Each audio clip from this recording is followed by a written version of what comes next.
નમસ્કાર મિત્રો આજે આપણે વાત કરીશું વોટ્સએપની કે વોટ્સએપ તો આપણે બધા યુઝ કરતા હોય છે, પરંતુ ઘણી વખત આપણે વોટ્સએપ અપડેટ કરી લઈએ અને ત્યાર પછી આપણે સ્ટેટસ જે છે કંઈક આ પ્રમાણે આવી જાય છે અને આ પ્રમાણે આવી જાય છે તો આપણે સ્ટેટસ એકબીજાના જોવા માટે આપણે બહુ પ્રોબ્લેમ થાય છે અને સ્ક્રોલ કરવા પડે છે. તો આ પ્રમાણે પહેલાં સ્ટેટસ હતું તો હવે એ પ્રમાણનું જો હોય તો સરળ રહેશે, પરંતુ હવે આ પ્રમાણે સ્ટેટસ આવી ગયા છે અને એમાં આપણે સ્ક્રોલ કરીને બધાના સ્ટેટસ જોવા પડે કે ભાઈ કોના કોના સ્ટેટસ છે આપણે ચેક કરતા હોય છે.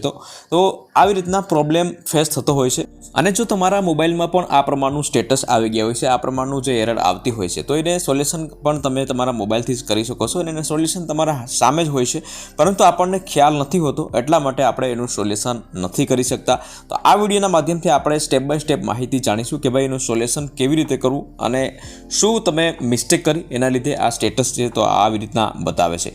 તો સૌપ્રથમ તો તમારા મોબાઈલની અંદર વોટ્સએપ ઓપન કરી લો.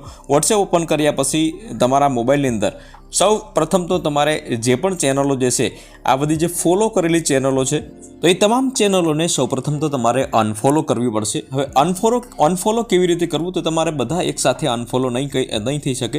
સ્ટેપ બાય સ્ટેપ તમારે અનફોલો કરવાનું રહેશે. સપોઝ કે મારે TV9 વાળું છે તો અહીંયા એને ઓપન કરી અને અહીંયા 3 લાઇનિંગ ઉપર જે તમે ક્લિક કરશો તો અહીંયા અનફોલોનું એક ઓપ્શન આવી જશે. એના ઉપર આપણે ક્લિક કરશો તો અહીંયા અનફોલો થઈ જશે.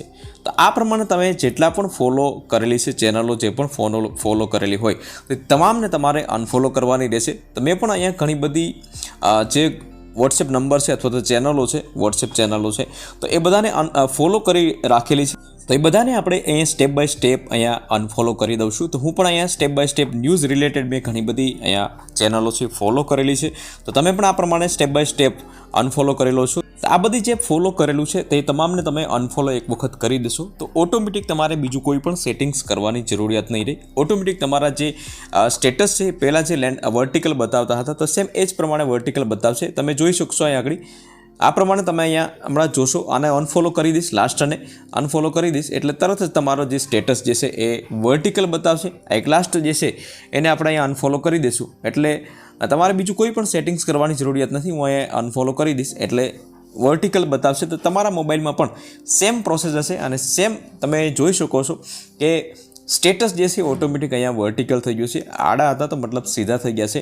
તો આ પ્રમાણે તમે અહીંયા કોઈ પણ સ્ટેટસ જે છે તમને તમારા મોબાઈલની અંદર વોટ્સએપમાં આ પ્રમાણે પ્રોબ્લેમ આવ્યો હોય છે તો કોઈ બીજું કોઈ સેટિંગ્સ એમાં નથી આવતા મિત્રો, કે જેથી કરીને તમે કોઈ પ્રોબ્લેમ અનુભવો. આ પ્રમાણે તમે કરી અને તમે સ્ટેટસ વ્યવસ્થિત કરી શકો છો. વિડીયો ગમ્યો હોય તો વિડીયોને એક લાઇક કરી લેજો, શેર કરજો, ચેનલને સબસ્ક્રાઇબ જરૂરથી કરી લેજો.